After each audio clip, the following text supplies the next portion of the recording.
నమస్కారం win TV news కి స్వాగతం. హెడ్లైన్ చూద్దాం.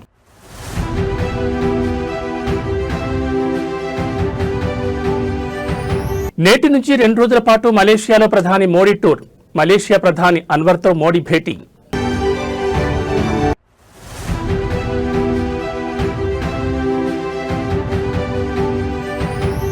రాష్ట్రంలో సరికొత్త సాంకేతిక విప్లవానికి కూటమి ప్రభుత్వం శ్రీకారం.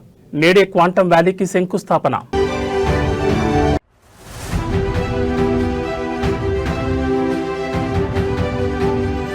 పొరపోరులో దూసుకెళ్తున్న కారు.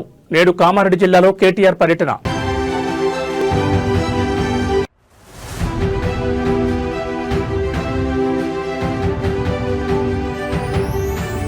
బెయిల్పై ఉన్న జోగి రమేష్ కు మరో షాక్. జగన్ పర్యటన సందర్భంగా న్యూసెన్స్ క్రియేట్ చేశారంటూ కేసు.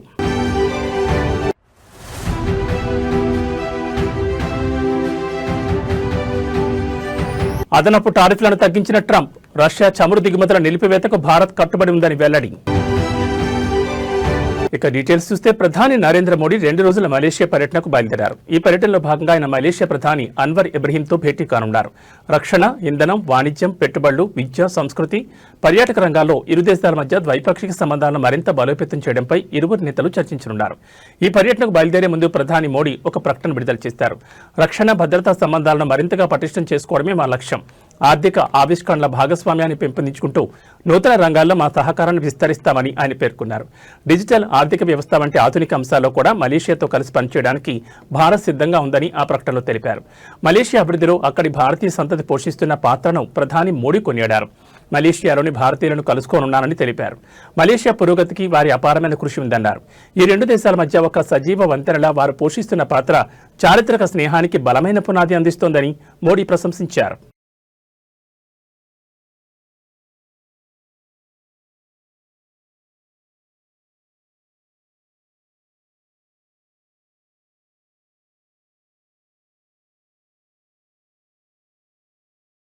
రాష్ట్రంలో సరికొత్త సాంకేతిక విప్లవానికి కూటమి ప్రభుత్వం శ్రీకారం చుట్టింది. అమరావతిలో నిర్మించి తలపెట్టిన క్వాంటం వ్యాలీకి సీఎం చంద్రబాబు, కేంద్ర మంత్రి జితేంద్ర సింగ్ తో కలిసి నేడు శంకుస్థాపన చేయనున్నారు. తుళ్లూరు మండలం ఉద్దండరాయనిపాలెంలో ఈ వేడుక జరగనుంది. క్వాంటం టెక్నాలజీలో ఏపీని అగ్రగామిగా నిలపాలన్న లక్ష్యంతోనే దీని రూపకల్పన జరుగుతోంది. దేశంలో క్వాంటం విప్లవానికి నాయకత్వం వహించే దిశగా రాష్ట్రం అడుగులు వేస్తోంది. ఈ క్వాంటం వ్యాలీ కోసం ప్రభుత్వం 50 ఎకరాలు కేటాయించింది. దేశంలో మొదటి 133 క్యూబిక్ క్వాంటం కంప్యూటర్ అమరావతికి రానుండగా ఈ క్వాంటం వ్యాలీలో ఐబీఎం, టీసీఎస్, ఎల్ఎన్టీ కీలక పాత్ర వహించనున్నాయి. Quantum computing, quantum communications, quantum sensor, artificial intelligence రంగాల్లో పరిశోధనలు జరగనున్నాయి. అలాగే cyber security, defence, health care, finance వంటి రంగాల్లోనూ రీసెర్చ్లు చేయనున్నారు. ఈ ఏడాది ఆగస్టు నాటికి క్వాంటం వ్యాలీ భవనాన్ని సిద్ధం చేసేలా ఏపీ ప్రభుత్వం ప్రణాళికలు రూపొందిస్తోంది. డిసెంబర్ నాటికి అమరావతిలో క్వాంటం కంప్యూటర్ ఏర్పాటు చేయాలని భావిస్తోంది. ఈ సందర్భంగా సీఎం చంద్రబాబు నాయుడు నేడు రాష్ట్ర చరిత్రలో మరిచిపోలేని రోజుగా మిగులుతుందని సోషల్ మీడియా వేదికగా తెలిపారు. 1990లలో భారత్ను ఐటీ మ్యాప్పై నిలిపిన ప్రయాణమే నేడు క్వాంటం మ్యాప్పై భారత్ను అగ్రస్థానంలో నిలిపే దశకు చేరుకుందని పేర్కొన్నారు. నేడు నూతన ప్రయాణానికి అమరావతి కేంద్ర బిందువుగా మారనుందని, రాష్ట్ర చరిత్ర మారే రోజుగా గుర్తుండిపోతుందని తెలిపారు.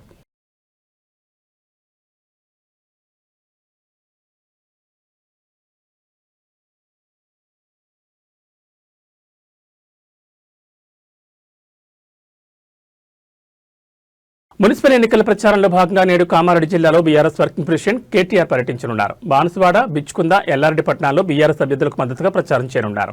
శనివారం మధ్యాహ్నం జిల్లాకు చేరుకోనున్న కేటీఆర్ ర్యాలీలు, కార్నర్ మీటింగ్లలో పాల్గొనున్నారు. అసెంబ్లీ ఎన్నికల్లో అబద్ధపు హామీలతో కాంగ్రెస్ ప్రభుత్వం వంచిన తీరును ఆయన ఎండగట్టనున్నారు. బీఆర్ఎస్ హయాంలో జరిగిన అభివృద్ధిని, కాంగ్రెస్ పాలనలో జరుగుతున్న అవినీతిని వివరిస్తూ ఓట్లను అభ్యర్థించనున్నారు. కాగా కేటీఆర్ పర్యటన నేపథ్యంలో బీఆర్ఎస్ నేతలు ఇప్పటికే విస్తృత ఏర్పాట్లు చేశారు.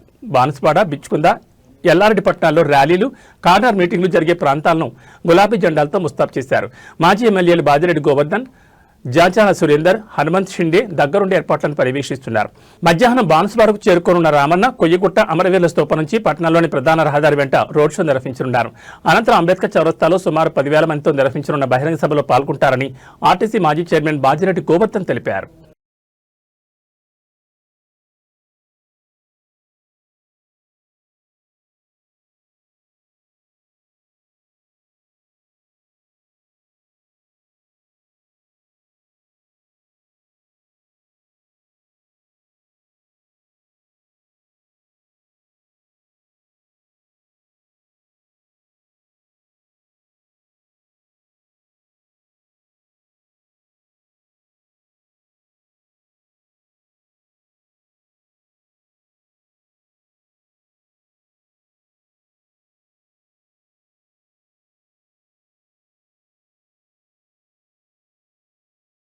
వైసీపీ కీలక నేత మాజీ మంత్రి జోగి రమేష్ పై నాన్ బెయిలబుల్ కేసు నమోదైంది. ఎన్టీఆర్ జిల్లాలోని Ibrahimpatnam police station SI Ravivarma ఫిర్యాదు మేరకు ఈ కేసు నమోదు చేశారు.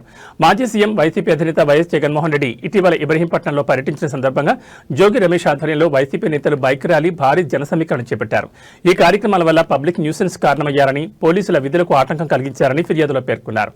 జనసమీకరణ చేయొద్దని అంతకుముందే జోగి రమేష్ కు పోలీసులు నోటీసులు జారీ చేశారు. అయినప్పటికీ పోలీసుల సూచనలను బేఖాతరు చేస్తూ మాజీ మంత్రి వ్యవహరించారని ఎస్ఐ రవివర్మ ఫిర్యాదులో పేర్కొన్నారు. ఈ క్రమంలోని జోగి రమేష్ పై bike rally, public nuisance, police విధులకు ఆటంకం తీసుకురావడం వంటి ఆరోపణలపై నాన్ బెయిలబుల్ కేసు నమోదు చేశారు పోలీసులు.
అరాచక ప్రభుత్వం నిన్నటి నుంచి ఏ విధంగా రాష్ట్రంలో వైఎస్ఆర్ కాంగ్రెస్ పార్టీ నాయకుల మీద, కుటుంబ సభ్యుల మీద, నివాసాల మీద ఏ విధంగా దాడి జరుగుతున్నది మీరు అందరూ కూడా సభ్య సమాజం మొత్తం కూడా చూస్తూ ఉన్నారు. ఇప్పుడు ఈ క్షణంలో ఇబ్రహీంపట్నంలో ఉన్న నా ఇంటి మీద చంద్రబాబు నాయుడు కొడుకు లోకేష్ ఇద్దరు కూడా నా నివాసం మీద దాడి చేయడం కోసం, నా కుటుంబ సభ్యుల మీద దాడి చేయడం కోసం నన్ను ఏదైనా చేయాలి, కిరాతకంగా చేయాలి, రాక్షస ఆనందం పొందాలన్న ఉద్దేశంతో ఇప్పుడు దాడి జరుగుతున్న దృశ్యాలను మీరు మీడియా మిత్రులు అందరూ కూడా రాష్ట్ర ప్రజలందరూ కూడా గమనిస్తా ఉన్నారు. 83 రోజులు అన్యాయంగా అక్రమంగా ఒక ఫేక్ కేసులో చంద్రబాబు నాయుడు కొడుకు అన్యాయంగా ఇరికించి 83 రోజులు నన్ను జైల్లో పెట్టి నన్ను నా తమ్ముడిని రాక్షసానంద పొందారు. ఇది చాలేదా? ఇది చాలకపోగా పెట్రోల్ బాంబులు వేసి నన్ను నా కుటుంబాన్ని అంటే హతమార్చాలని చూస్తారా? ఏం చంద్రబాబు నాయుడు, ఏ లోకేష్, ఏంటి దుర్మార్గం? నన్ను అక్రమంగా 83 రోజులు నిర్బంధించింది చాలక, నన్ను నా తమ్ముడిని నా కొడుకును కూడా జైల్లో పెట్టింది చాలక, ఒక బలహీన వర్గాలకు సంబంధించిన జోగి రమేష్ ని నన్ను ఇబ్బంది పాలు చేయాలా, నన్ను హతమార్చాలా, నా కుటుంబాన్ని అంటే ఏ స్థాయికి వెళ్ళిపోతా ఉంది? ప్రజాస్వామ్యం, రాజ్యాంగం మొత్తం కూడా కూలీ చేస్తూ పోలీసు వ్యవస్థ చోద్యం చూస్తా ఉన్నారు. పోలీసులు ఉండి చోద్యం చూస్తా ఉన్నారు. పోలీసుల సమక్షంలో దాడా? పోలీసు చోద్యం చూస్తారా? లోకేష్ కి చెప్తా ఉన్నా మీ ద్వారా, నా ఇంటికి నీళ్ళు ఎంత దూరమో నీ ఇంటికి నా ఇల్లు అంతే దూరం. ఇవాళేమో సంబరపడుతున్నాయో, రాక్షస ఆనందం పొందుతానో హెచ్చరిస్తా ఉన్నా. మీడియా మిత్రుల ద్వారా చెప్తా ఉన్నా, రాష్ట్ర ప్రజల సమక్షంలో చెప్తా ఉన్నా, ఇది దుర్మార్గమైన చర్య. నేనేం చేశానా? నువ్వు 83 రోజులు మీ అయ్యా నువ్వు నన్ను జైల్లో పెట్టి రాక్షసానందం పొంది చాలక నా ఇంటి మీద దాడి చేస్తావా? Petrol bomb. ప్రభుత్వ సలహాదారు కె కేశవరావు కుమారుడు వెంకట్ కు బెదిరింపులు రావడం ప్రస్తుతం రాజకీయంగా హాట్ టాపిక్ గా మారింది. బంజారాహిల్స్ లోని 1100 గజాల స్థలానికి సంబంధించిన వ్యవహారంలో హైకోర్టులో గడీల రఘువీరెడ్డి, అన్వేష్ రెడ్డి కలిసి పిలివేసి వెంకట్ ను తీవ్రంగా బెదిరింపులకు గురి చేసినట్టుగా తెలుస్తోంది. ఈ వివాదాన్ని పరిష్కరించుకోవాలన్నా లేదా పనులు సజావుగా సాగాలన్నా తమకు 3 కోట్లు ఇవ్వాలని నిందితులు డిమాండ్ చేస్తున్నారు. డబ్బులు ఇవ్వకపోతే తీవ్ర పరిణామాలు ఎదుర్కోవాల్సి వస్తుందని హెచ్చరించడంతో వెంకట్ ఆందోళనకు గురయ్యారు. ఈ క్రమంలోనే తనను వేధిస్తున్నారని, ప్రాణహాని ఉందని వెంకట్ బంజారాహిల్స్ పోలీస్ స్టేషన్లో లిఖితపూర్వకంగా ఫిర్యాదు చేశారు. నిందితులు తనను మానసికంగా ఇబ్బంది పెడుతూ భారీ మొత్తంలో డబ్బులు వసూలు చేసేందుకు ప్రయత్నిస్తున్నారని ఫిర్యాదులో పేర్కొన్నారు. ఆ ఫిర్యాదును స్వీకరించిన పోలీసులు కేసు నమోదు చేసుకుని దర్యాప్తు చేస్తున్నారు. ఓ కారులో వచ్చిన కొందరు వ్యక్తులు సింగనమల టీడీపీ ఎమ్మెల్యే బండారు శ్రావణి ఇంటి వద్ద నిమ్మకాయలు, తెల్ల నువ్వులు పడేసి వెళ్లడం తీవ్ర కలకలం రేపింది. గత కొంతకాలంగా ఎలాంటి ఘటనలు జరుగుతుండటంతో ఎమ్మెల్యే కుటుంబ సభ్యులు భయాందోళనకు గురవుతున్నారు. తాజాగా ఓ స్విఫ్ట్ కారులో వచ్చిన కొందరు వ్యక్తులు ఎమ్మెల్యే ఇంటి ఎదుట నిమ్మకాయలు, తెల్ల నువ్వులు పడేసి అక్కడి నుంచి వెళ్లిపోతుండడాన్ని గమనించిన ఎమ్మెల్యే అనుచరులు వెంటనే వారిని వెంబడించేందుకు ప్రయత్నించగా కారు అతివేగంతో అక్కడి నుంచి వెళ్లిపోయింది. ఆ కారుకు ఏపీ 39KX0986 నెంబర్ ఉన్నట్లు గుర్తించారు. ఇటీవల కొన్ని నెలలుగా తమ ఇంటి వద్ద ఇదే తరహా ఘటనలు జరుగుతున్నాయని ఎమ్మెల్యే శ్రావణి అనుమానం వ్యక్తం చేశారు. ఈ ఘటనల కారణంగా తమ కుటుంబ సభ్యులు తరచూ అనారోగ్యానికి గురవుతున్నారని పేర్కొన్నారు. ఈ కుట్ర వెనుక సింగనమల నియోజకవర్గానికి చెందిన ఓ అసమ్మతి నేత హస్తం ఉండొచ్చని ఎమ్మెల్యే వర్గీయులు అనుమానిస్తున్నారు. రాజకీయంగా ఎదుర్కోలేక ఇలాంటి మార్గాలు ఎంచుకుంటున్నారని వారు ఆరోపించారు. ఈ ఘటనపై ఎమ్మెల్యే అనుచరుల ఫిర్యాదు మేరకు అనంతపురం 2 టౌన్ పోలీసులు కేసు నమోదు చేశారు. కారు నెంబర్తో పాటు సీసీటీవీ ఫుటేజ్ ఆధారంగా నిందితులను గుర్తించేందుకు దర్యాప్తును వేగవంతం చేసినట్లు పోలీసులు తెలిపారు.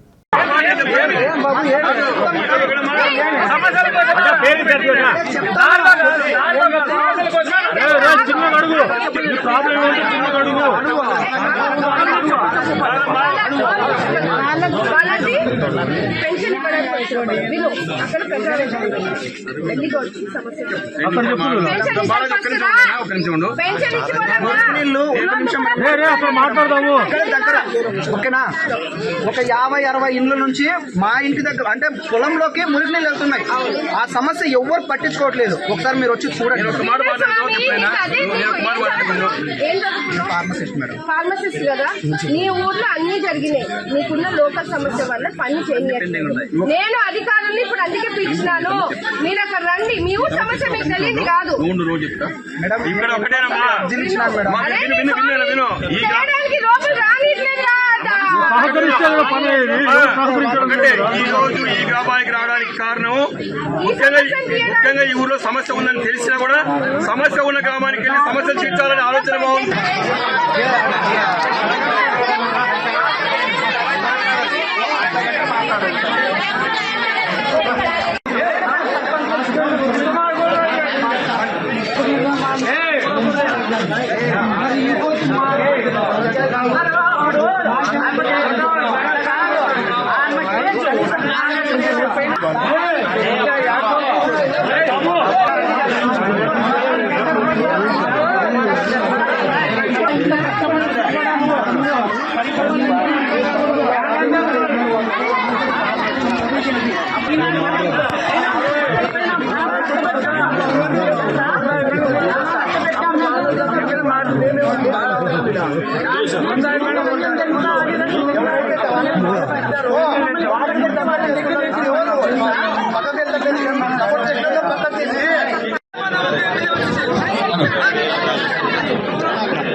వందే భారత్ రైళ్లను పేల్చేస్తామని బెదిరిస్తూ రైల్వే అధికారులకు ఓ ఆగంతకుడు లేఖ రాసిన ఘటన కలకలం రేపింది. ఈ లేఖ ఈ నెల 3వ తేదీన ఓ పోస్టు ద్వారా రైల్వే జీఎం చేరినట్లు అధికారులు తెలిపారు.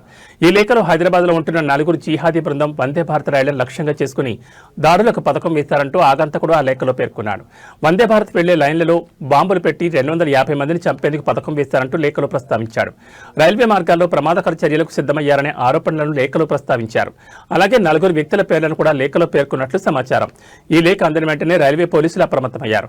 భద్రతా దృష్ట్యా వందే భారత్ రైళ్లు రైల్వే ప్రాంగణాల్లో ప్రత్యేక తనిఖీలు చేపట్టారు. ప్రయాణికుల భద్రతకు ఎలాంటి ఇబ్బంది కలగకుండా అన్ని జాగ్రత్తలు తీసుకుంటున్నట్లు అధికారులు తెలిపారు. ఈ ఘటనపై పోలీసులు కేసు నమోదు చేసి విచారణ ప్రారంభించారు.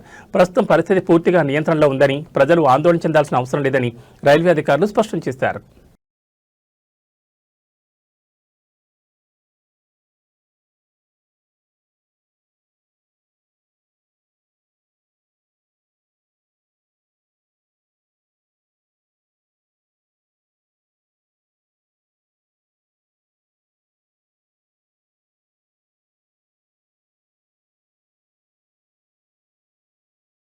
మేడ్చల్ జిల్లా బోడుప్పలకు చెందిన మహిళా సాఫ్ట్వేర్ ఇంజనీర్ విజయారెడ్డి తన 2 పిల్లలతో కలిసి ఆత్మహత్య చేసుకున్న ఘటనలో మిస్టరీ వీడినట్టుగా తెలుస్తోంది.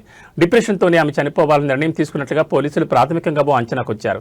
అయితే ఆమె డిప్రెషన్ కారణాలపై కేసులో మరింత సమాచారం సేకరించాల్సి ఉన్నట్లుగా తెలుస్తోంది. మొదటి నుంచి తల్లి మాటలను తూచా తప్పకుండా పాటించేలా పిల్లలు ఉండడంతో ఆ కంట్రోల్తోనే వాళ్లను కూడా ఆమె తన వెంట తీసుకెళ్లినట్లుగా పోలీసులు భావిస్తున్నారు. తల్లి ఏం చెప్తే చేసేందుకు సిద్ధమై విజయారెడ్డితో కలిసి పిల్లలు కూడా జనవరి 30న రాత్రి హైదరాబాద్ గట్కేసర్ మార్గంలో చెర్లపల్లి వద్ద రైలు కింద పడి ఆత్మహత్యకు పాల్పడినట్లుగా ప్రాథమికంగా నిర్ధారణకు వచ్చారు. ఇక విజయారెడ్డి 2వ ఫోన్ వాడారనే ప్రచారంలో ఏమాత్రం నిజం లేదని పోలీసులు వెల్లడించారు. అదేవిధంగా చనిపోవడానికి వారం రోజుల ముందు కాల్ డేటాపై కూడా సమగ్రంగా విచారణ చేపట్టామని తెలిపారు. కేసులో ఆమె పనిచేసే ఆఫీసులో 16 మందితో పాటు బంధువులను విచారించగా ఎలాంటి అనుమానాస్పద లీడ్ దొరకలేదని పోలీసులు స్పష్టం చేశారు.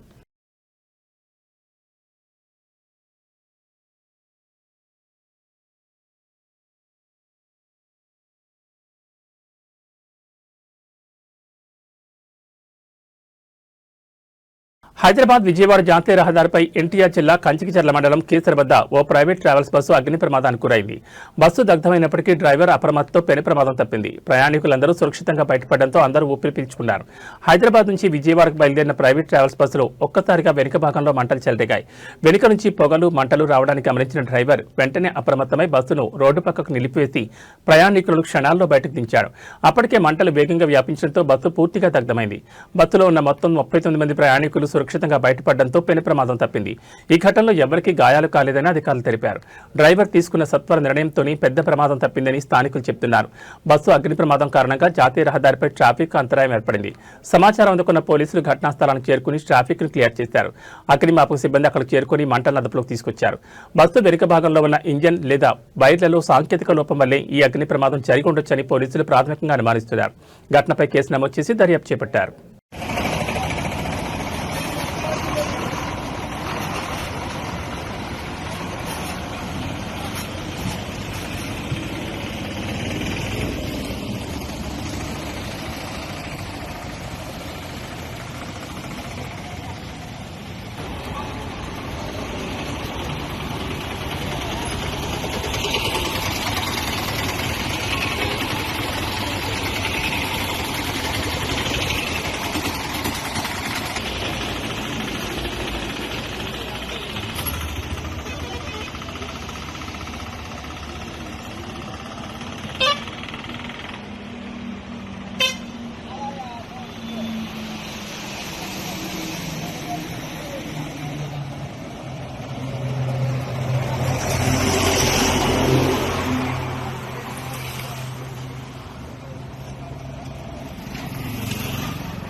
మంచిర్యాల జిల్లా బెల్లంపల్లి పట్టణంలోని బెల్లంపల్లి బస్తీ ఇంటిగ్రేటెడ్ బాలికల వసతిగృహం విద్యార్థులకు ఫుడ్ పాయిజన్ కావడంతో దవాఖానకు తరలించారు.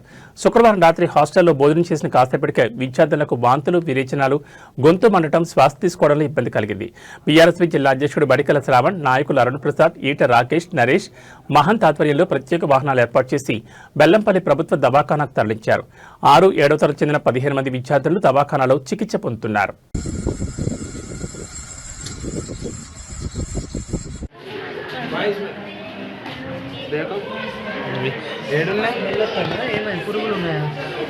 పురుగులు లైట్ పెట్టరా బాబు, అరే మంచిగా పెట్టరా.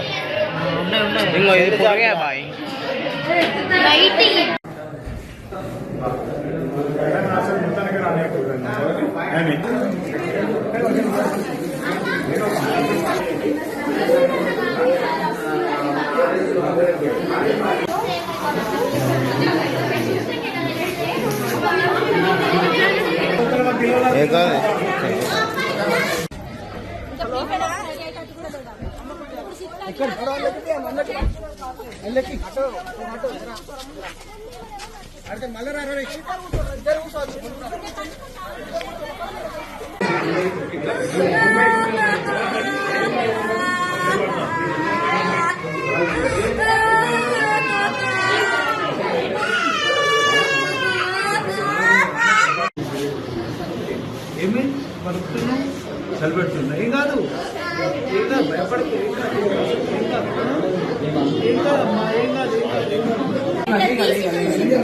తీసి చూస్తే అందులో 5, 6 పురుగులు అయితే ఇక అందరూ తీసి చూసేసరికి అందరికి ఇది మాది అబద్ధం అంటారని మేము తినకుండానే బాక్స్ లో పెట్టి వచ్చాము. అయితే మేడం హాస్పిటల్ కి 108 కాల్ చేయండి మేడం అని చెప్తే మేడం అంటే పట్టుకోతుంది. మహారాష్ట్రలోని గడ్చిరోలి భమ్రకట్ తాలూకా పడేవ అటవీ ప్రాంతంలో గురువారం నుంచి భద్రతా బలగాలు, మావోయిస్టుల మధ్య ఎదురుకాల్పులు జరుగుతున్నాయి. ఈ ఎదురుకాల్పుల్లో ఇప్పటి వరకు 7 మావోయిస్టులు మృతి చెందినట్లు అధికారులు ప్రకటించారు. గురువారం 3 మావోయిస్టులు మృతి చెందగా నిన్న మరో 4 హతమయ్యారు. మృతుల్లో గడ్చిరోలి డివిజన్ కమిటీకి చెందిన కీలక నేత ప్రభాకర్ ఉన్నట్లు అధికారులు గుర్తించారు. అతడి స్వస్థలం తెలంగాణలోని కామారెడ్డి కాగా ప్రభాకర్పై 50 లక్షల రివార్డు ఉన్నట్లు పోలీసులు తెలిపారు. ఈ ఎదురుకాల్పులో ఒక పోలీసు అధికారి ప్రాణాలు కోల్పోగా మరో అధికారి తీవ్రంగా గాయపడినట్లు సమాచారం. ఘటనా స్థలం నుంచి ఒక AK-47 రైఫిల్తో పాటు పలు ఆయుధాలను స్వాధీనం చేసుకున్నట్లు పోలీసులు వెల్లడించారు.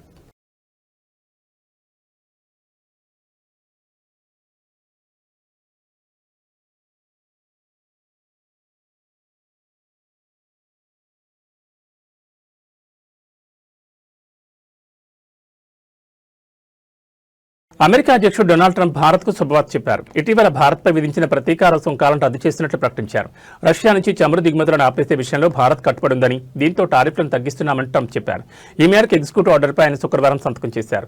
అమెరికా, భారత్ల మధ్య ఇటీవల కుదిరిన ట్రేడ్ డీల్లో భాగంగా 7% టారిఫ్లను ట్రంప్ తగ్గించిన విషయం తెలిసిందే. తాజా ప్రకటనతో భారత్పై అమెరికా పన్నుల భారం 18% తగ్గింది. రష్యా, ఉక్రెయిన్ యుద్ధం నేపథ్యంలో రష్యా నుంచి చమురు దిగుమతి చేసుకుంటున్న దేశాలపై ట్రంప్ అప్పట్లో ప్రతీకార సుంకాలు విధించారు. ఆయా దేశాల నుంచి అగ్రరాజ్యానికి దిగుమతి అయ్యే వస్తు సేవలపై 25% పన్నులు విధించి అమలు చేశారు. ఈ జాబితాలో భారత్ కూడా ఉంది. దీనికి తోడు భారత్పై అదనపు సుంకాలు మరో 25% విధించారు. మొత్తంగా 50% టారిఫ్లు విధించడంతో భారత్ ఎగుమతిదారులు తీవ్రంగా ఇబ్బంది పడ్డారు. ఇటీవల కుదిరిన ట్రేడ్ డీల్ తర్వాత అదనపు సుంకాలను 25% నుంచి 18% ట్రంప్ తగ్గించారు. దీంతో భారత్పై ప్రతీకార సుంకాలు 25%, అదనపు సుంకాలను 18% అమెరికా అధికారులు వసూలు చేశారు. ట్రంప్ తాజా ప్రకటనతో ఇకపై భారత్ వస్తు సేవల మీద కేవలం 18% పన్నులు మాత్రమే వసూలు చేయనున్నారు.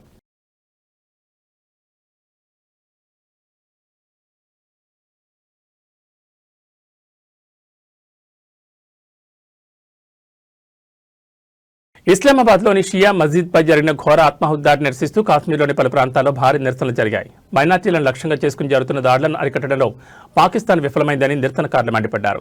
శ్రీనగర్, బుద్గాంలలో ప్రజలు రోడ్లపైకి వచ్చి పాక్ ప్రభుత్వానికి, ఉగ్రవాదానికి వ్యతిరేకంగా నినాదాలు చేశారు. ఈ దాడిలో మృతుల సంఖ్య 69కి చేరగా వందలాది మంది గాయపడ్డారు.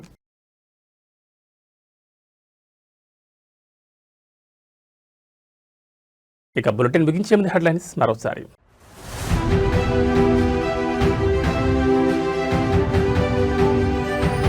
నేటి నుంచి 2 రోజుల పాటు మలేషియాలో ప్రధాని మోడీ టూర్. మలేషియా ప్రధాని అన్వర్తో మోడీ భేటీ.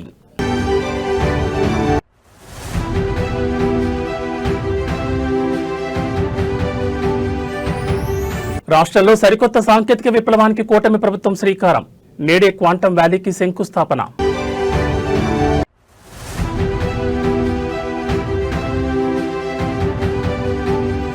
పొరపోరులో దూసుకెళ్తున్న కారు. నేడు కామారెడ్డి జిల్లాలో కేటీఆర్ పర్యటన.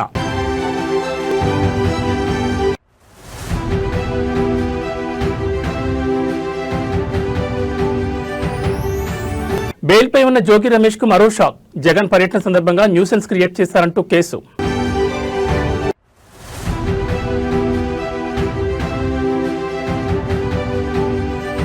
అదనపు టారిఫ్లను తగ్గించిన ట్రంప్. రష్యా చమురు దిగుమతుల నిలిపివేతకు భారత్ కట్టుబడి ఉందని వెల్లడి. ఇవి బులెటిన్ విశేషాలు. మరో బులెటిన్లో మళ్ళీ కలుసుకుందాం. నమస్కారం.